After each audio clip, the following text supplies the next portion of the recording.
Hello, my creative friends, and welcome to another episode of The Daily Prompt. This episode was born out of a conversation that I had with someone via email. Who I'll preface this because I'm pretty sure he's probably going to watch this by saying that I have no qualms with this person.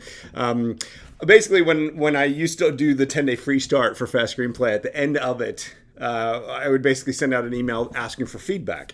And one of the bits of feedback that I got was that the phrase I think was that I'm extremely negative in my in how I present to new writers. That I'm in some ways always harping on how writers don't do this and writers don't do that, and it's sort of I think the general idea of this feedback was that overall my message is maybe disempowering or makes newer writers feel like they can't do anything right, or there's nobody out there that has any skill, or this is all a lost cause, and that I'm somehow berating all of them. And so obviously I disagree with that assessment, but I want to take on board the feedback and I guess just make a video to make clear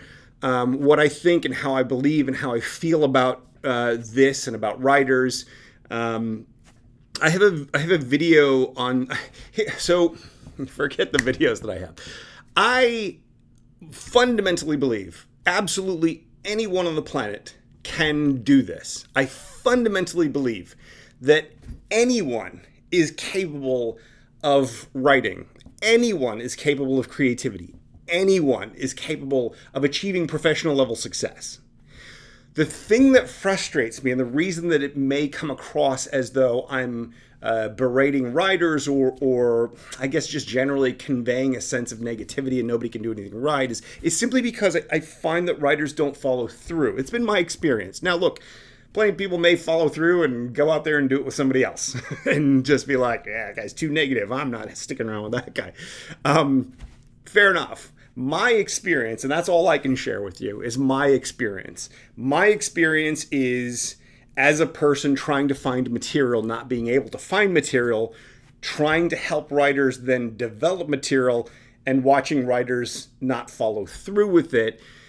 That has been incredibly frustrating to me. The way that I structured what I was going to set out to do with all this was I really did build my plan on the assumption that writers would follow through with this thing that I was trying to help them with, and that then together we'd go off and make films. And so when writers didn't follow through, I'll admit that I've, over the years, many times, I've had many ups and downs with all this. I've blamed it on the writers. I've been very anti-writer at certain points. I've never really been anti-writer. It's just that I've been frustrated that if you guys don't follow through, it means that the thing that I'm trying to build can't be built. Which may simply be the case. It may just be the case that I have to go about this differently, which I am, which I will, which is where we're at the moment.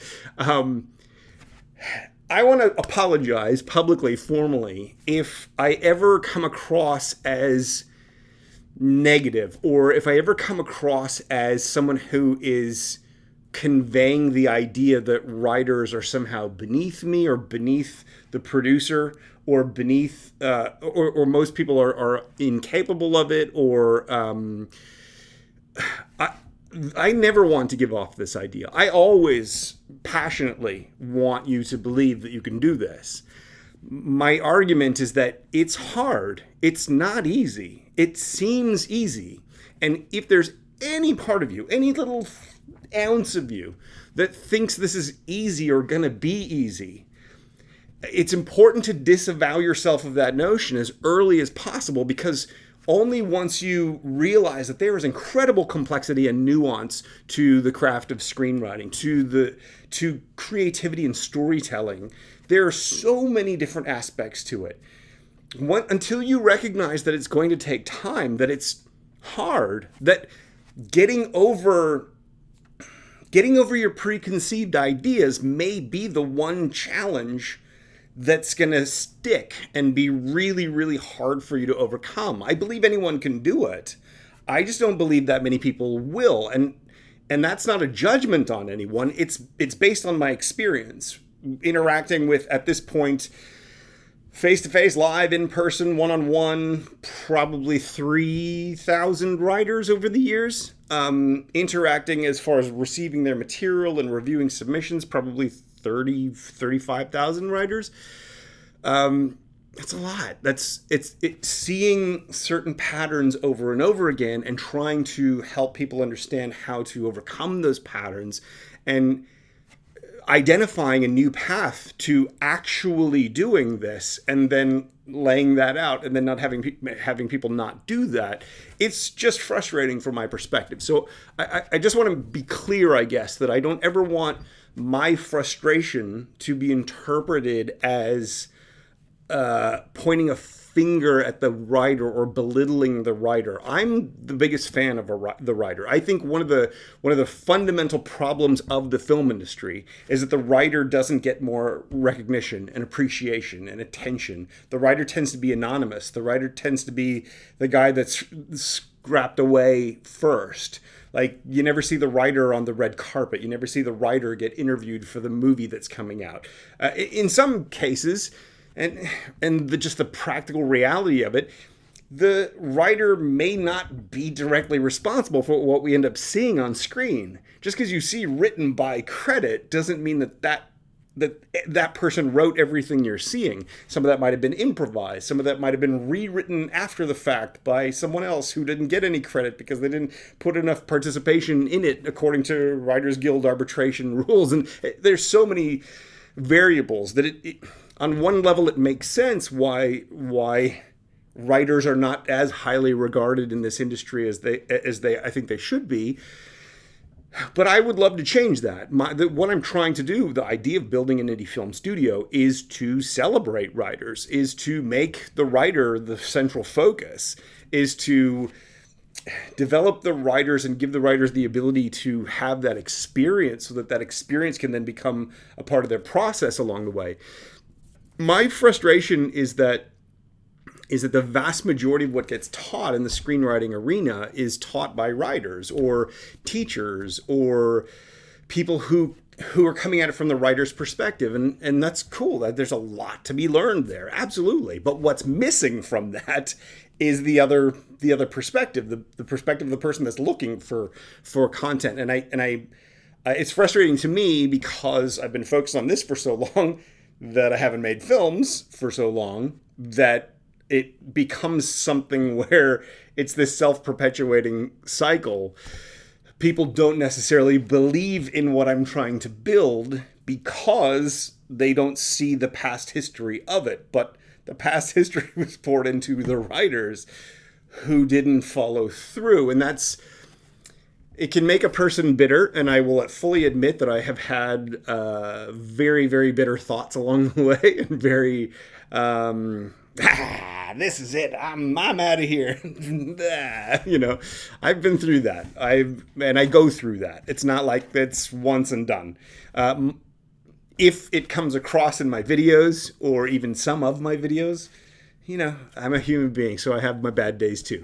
I just want really to make perfectly clear, and I want to just state for the record that if you're a writer, no matter what level you're at, if you're a complete novice, if you're a beginner writer that's just learning, if you're an intermediate writer that's been struggling for years, if you are a professional, Academy Award-winning, box office smash credited professional writer, I'm on your side. I'm on your side no matter where you are in the process. I'm not here to tell you how to do anything. I built a system that guides writers through the process so that they can experience the process. When I set out to build all this, there was not, and to this day, as far as I can tell, there is no other way to experience the whole process.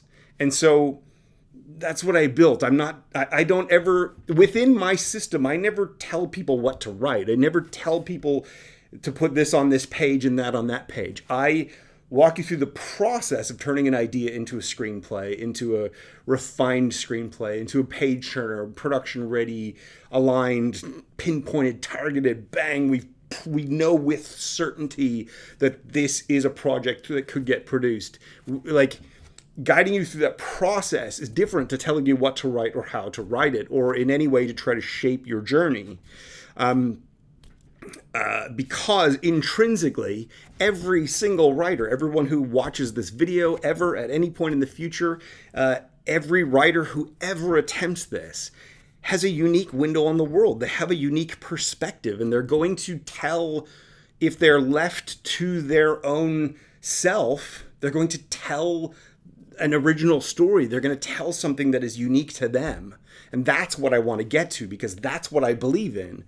I believe that you have something that you should share, that you can share, that you're that you have the capacity to share. If you have the capacity to understand what I'm saying here, look, not everybody has the capacity. I understand that, but if you're watching these videos and you're understanding what I'm talking about here, you have the capacity for this. And so it is my belief that you should do it. You should follow through with it. Not everybody's going to, and it upsets me from time to time, but I don't ever want to take that out on the writers who I'm trying to inspire. If you want to go all the way, I believe you need someone to help you and encourage you go all the way. I tried to build a system that does that. I'm trying to make this video series to do that. I'm trying to address the kinds of things that don't get addressed because I don't think everybody knows. I don't think people think about some of this other stuff. Everybody's so fixated on telling the story, on the 3-act structure, on the character dynamics of the dialogue and the subplots and all that super important stuff. But everybody's so focused on that they're not necessarily focused on how we get there. They're not focused on the human psychology aspect of it. They're not focused on the fact that we run out of steam and we lose our motivation halfway through. How do you keep going if you lose your motivation halfway through? That's why I build a system, so that when you lose your motivation halfway through, here's what you do. I'm trying to focus on, in these videos as well, ideally, trying to focus on things that are essential, but underappreciated, underaddressed. I look at the view numbers on this video series and just know, I thank you guys who are watching, but, it's certainly not, we're not taking the world by storm with this video series. And that's frustrating too. And I think that's part of what, makes me lament along the way is, if I can fire up the writing community writ large, if I can fire up screenwriters across the board, we're gonna get further. We're gonna create more. We're going to find our unique voices. We're going to build the film studio that makes lots of films and gives every one of those writers who follows through a calling card that gives them a kickstart into their career that potentially launches them if the films are good, if we develop the skills that the films can be good. It's so tied into it. If I ever stop doing all this, which may happen, it won't happen. I won't ever fully quit, but I may stop doing this show again. I go in and out with this show. But if I ever were to stop doing that, it would be because it's untenable. It's because if writers aren't going to go through this process and they're going to go off and do their own thing, what am I building? I'm going to stick around and build with whatever I can with whoever joins me. But if people don't follow through or join me, there will come a point at which it's like, well, okay, life is better lived doing some other way to get there. I said at the very beginning of the series that you can have your goal, your target at the end, and if you just pursue that target and you're unwavering, you're gonna fail. Like because things come up, things change, circumstances shift. I thought we'd be in production by now. We're not. Things change, circumstances shift, and so we have to adjust and adapt. And I don't want anyone to think that I would ever blame anyone else for that. I don't want anyone to think that I blame the writers for that. I take full responsibility. If this isn't working for you, tell me what we need to do to improve it, because I'll take responsibility for this not working for you. My system, if you go through it and you find it's not working for you, reach out to me. Nobody reaches out to me when it's not working. Everybody just sort of falls away if it's not working. Reach out. I'm here every single day. I'm here to help because I want to get to this point that's good for both of us. Anyway, that's where the frustration comes from. And so to that person that wrote me that feedback, I thank you. I genuinely do. I was not defensive in my response, I promise you. I just believe in explaining full context. I think there's a much bigger context than most people think. I've been doing this for a very, very long time, and I've seen this game from all sides. And it doesn't make me a know-it-all. It doesn't make my way right every time, but it does give me a wider perspective that I do like to share. I wrote very long emails to this person. I have written very long emails to a lot of people over the years. And invariably it doesn't really get us anywhere because I found that people are often stuck in their point of view. And so aren't necessarily open to interpreting something from a different point of view. And I may be guilty of that as well, admittedly. So if I am guilty of that, I apologize, and I want to be better moving forward. I don't think I'm going to get into those giant email exchanges anymore because I'm not sure that it gets us anywhere. I think I'll reserve that for the people that are following through and joining me in the system from this point forward. But I do want to thank everyone who sends me feedback, everyone who sends me questions or comments, anyone who's interested in what I'm doing in this journey, whether you're hate watching and hoping that I'll fail, or whether you're cheering me on from the sidelines. I thank you for watching. I thank you for indulging me in this episode, and I would like to. Let's turn this into a prompt for you. How are you perceived? How do you perceive?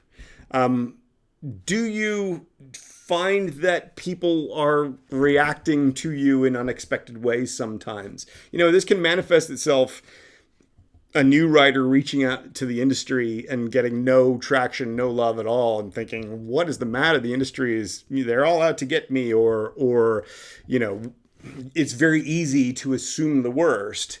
But what perception are you putting out there, and how do you intend that? Is that what can you do to adjust and reach out to other people for feedback on your own journey as well? Because really, at the end of the day, if we want to get somewhere, we don't have all the answers. Nobody has all the answers. We're going to look at what we think are the answers and figure out what we think is the solution. And we're going to go down that road. And if that road doesn't open up for us, we have to adjust. We have to take a closer look at ourselves and invite criticism and invite feedback on that. So I invite yours, and I invite you to invite other people to give feedback on you. I think it's a really helpful exercise. So anyway, we'll leave this at that. But thank you so much for watching. Don't forget to subscribe and click the little bell icon. Don't forget all the social media stuff. And whatever you do, don't forget to take action every single day. That's how we're going to get where we're trying to go. Thanks for watching. See you next time.